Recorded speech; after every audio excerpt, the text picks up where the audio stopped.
Saludos, yo soy el pastor Luis Méndez Y Vilma Mata de Méndez. y juntos estamos aquí, juntos y unidos, para otro episodio más de hablar acerca de temas de comunicación, matrimonio en nuestra relación. Muy bien, excelente. Hoy tenemos un tema muy sensible, muy crítico a todo el mundo. A los jóvenes con los padres, a los compañeros con sus amigos, a las parejas especialmente.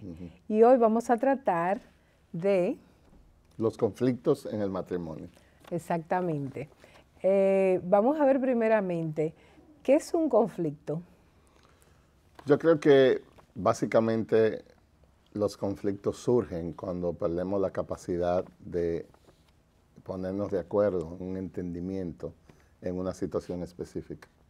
En unas palabras, nosotros diríamos que conflicto es diferencias, desacuerdos, dificultades, molestias, incomodidades que las parejas día a día, ¿cómo se llama esto? Enfrentamos.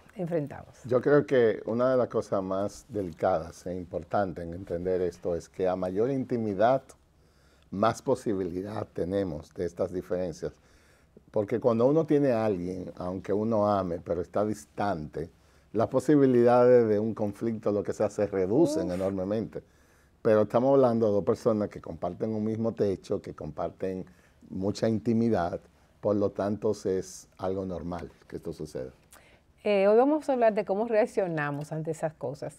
¿Por qué algunas personas se desesperan más que otras? Yo creo que básicamente tiene que ver mucho con el orgullo del corazón. Nosotros hemos elevado el valor de la comodidad y la autocomplacencia a un nivel muy alto. Entonces, cuando alguien se pone en el medio de mi deseo de alcanzar algo, entonces eso me causa mi problema, yo me frustro. Pero el problema es mi egoísmo, el problema es cuando yo estoy demasiado enfocado en mí. Yo no veo bondad en el otro, sino un obstáculo para yo alcanzar lo que quiero. Bien, y como nosotros queremos ayudarles, en Juntos y Unidos no somos un ministerio de 5 pasos. Nosotros trabajamos con principios bíblicos y en este caso, ¿qué texto podríamos nosotros traer para hablar de los conflictos? Hablamos especialmente de Santiago, capítulo número 1.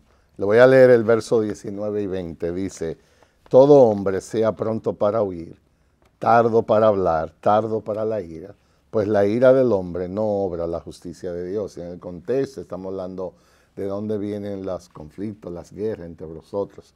Entonces, básicamente el problema no es el problema. Es decir, la situación que sea que pueda surgir, la dificultad está en cómo yo respondo al problema. Si tengo dificultad para escuchar, si me airo rápidamente, si no tengo la paciencia para entender al otro, entonces vienen los conflictos. Nosotros tenemos aquí una frase que mi esposo puso en el libreto, quiero que la leas de verdad. En todo matrimonio habrá diferencias. ¿Puedes leerlo? Eso? Pero si abordamos con humildad, se convierten en oportunidades de crecimiento. Pero a mí me llama la atención que dice en todo. ¿Hay algunos matrimonios que no tienen conflicto? No, cuando yo en consejería, muchos de ustedes saben que mi área es consejería, cuando yo tengo una pareja que me dice, nosotros nunca hemos tenido ni un sí ni un no, entonces yo me pongo nervioso, porque eso no es verdad. Dos pecadores, cuando los juntan en tanta intimidad, debe de haber dificultades. Quizás han aprendido a administrarse, pero toda pareja tiene dificultades. Entonces esas palabras son importantes. En todo matrimonio los conflictos son inevitables, o sea que son normales. No es algo como que hay gente que dice, ¿qué? Entonces no, somos incompatibles. Exacto. El conflicto es inevitable, pero en la gracia de Dios nosotros podemos usarlo como una oportunidad para crecer, es la idea.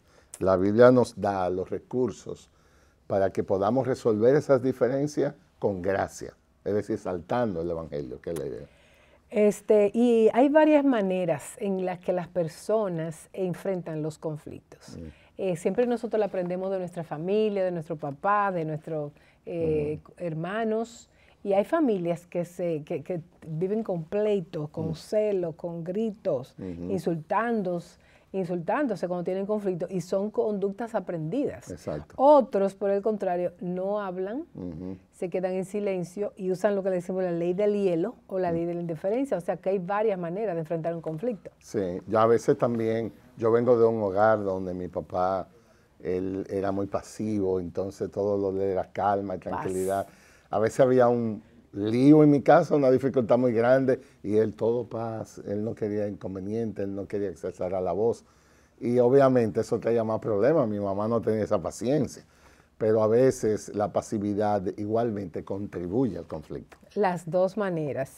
Por lo tanto, ¿cuáles son esos principios bíblicos que nosotros tenemos para enfrentar los conflictos? Mire, nosotros decimos, la primera solución es llevar el corazón a Dios.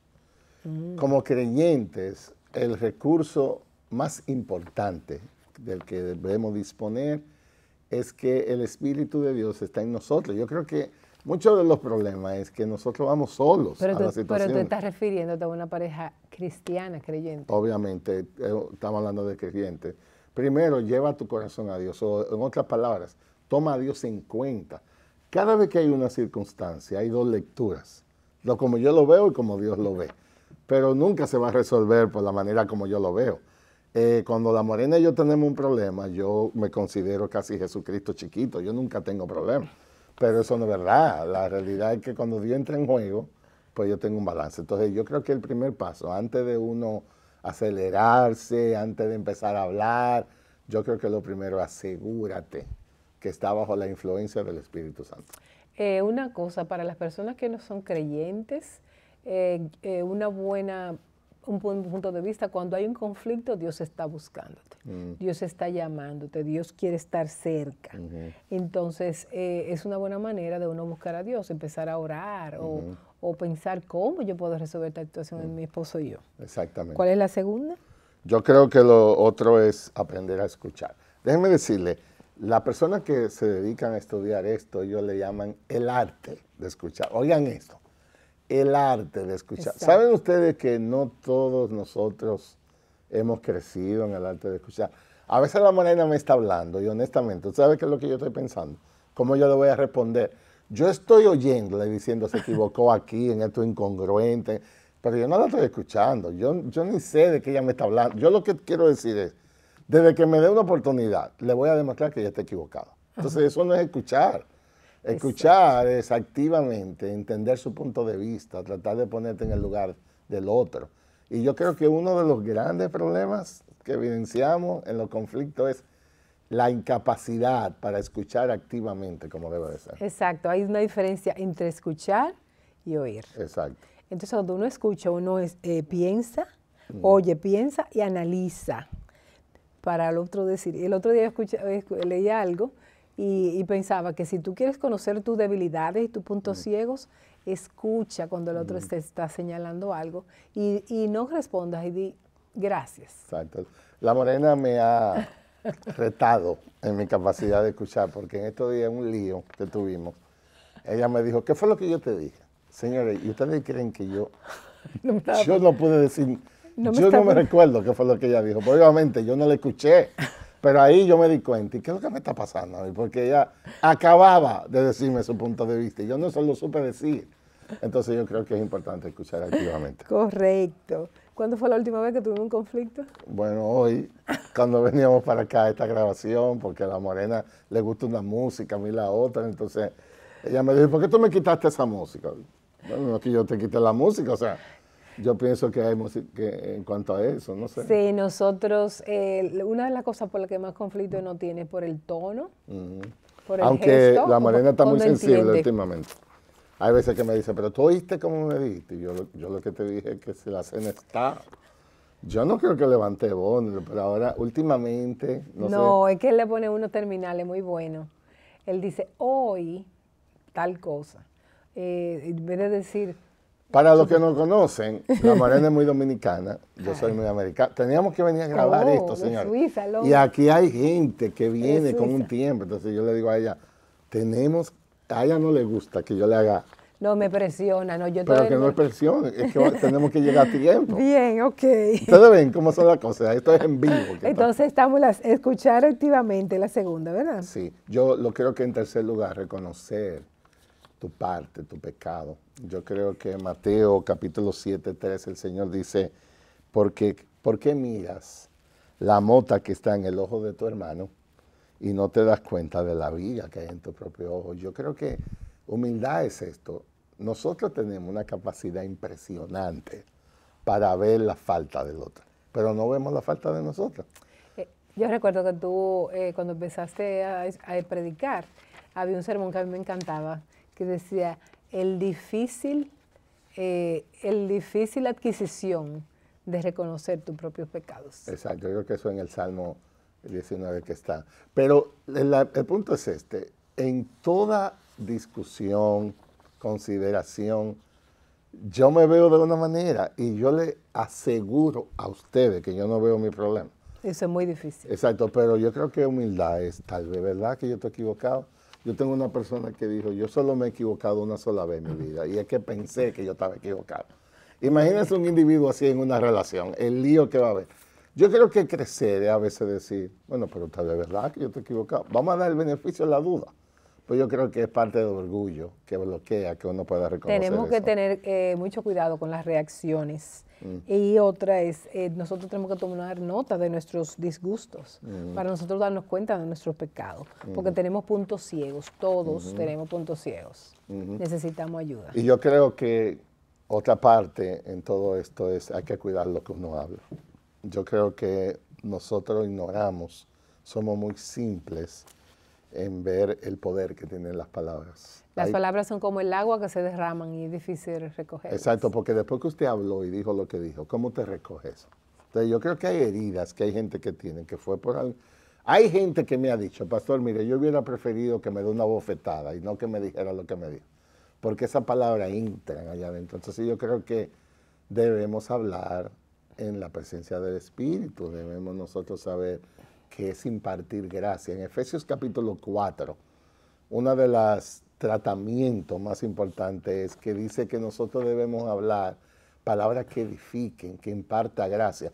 Y en términos prácticos es esto. Cada vez que hablamos, cada vez que yo le hablo a la morena, lo que debe de suceder es que ella quede más animada, que ella quede más gozosa, más creciente. Eso construye. Pero si yo le hablo, ella queda deprimida, amargada, desanimada, aplastada. Yo no estoy haciendo mi trabajo. Eso se llama destruir. Exacto. Entonces las palabras deben ser que edifiquen, literalmente que imparta gracia. No es por méritos, sino por gracia. Y eso es lo que debe decorar esa Entonces hay algunas palabras en el matrimonio que nosotros debemos evitarlas. Tú siempre, tú nunca. Todo el tiempo, ese tipo de expresiones. Yo creo que uno de los índices indiscutibles en un proceso de crecer es aprender a hablar.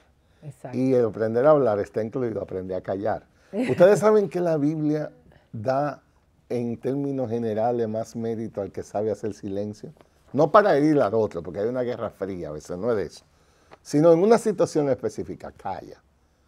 El proverbio sobre todo da mucho énfasis en eso, es decir, en la persona que sabe restringir cuando no se siente que está en control. ¿Y quién calla más es más tuyo? sabio. ¿Ah? ¿Quién calla más tuyo? Eso lo vamos a dejar para otro episodio después de hablar, porque estamos creciendo los dos en cuanto a eso. Ok, el otro punto de Yo creo que lo más importante en todo lo que hemos dicho es aprender a perdonar con sinceridad. Yo creo que muchas relaciones están distantes porque hay cosas no resueltas. Y yo creo que somos muy simples en eso. A veces en las conferencias, yo le he dicho a una conferencia, señores, donde hay 400 parejas. ¿Cuándo fue la última vez que se pidieron perdón? Ese está aquí en el libro. Y cuando la gente se queda callada, yo digo, es que hay problema. Porque no debe dar tanto trabajo recordarte cuándo fue la última vez que se pidieron perdón. Pero, porque debe ser esta mañana, esta tarde, porque todos ofendemos muchas veces. Perdón, el asunto es que la gente a nosotros no nos enseñaron desde niños pedir perdón. Nosotros no sabemos cómo pedir perdón. Bueno, ¿cómo yo pido perdón? La idea es reconocer que has faltado, que has cooperado con el problema. Y yo creo que el problema es el orgullo. Yo siento cuando pido perdón que se me está arrancando una parte de mi vida. Eso no es verdad, porque Dios nos perdona continuamente y nosotros debemos aprender a perdonar. A veces a uno no le sale.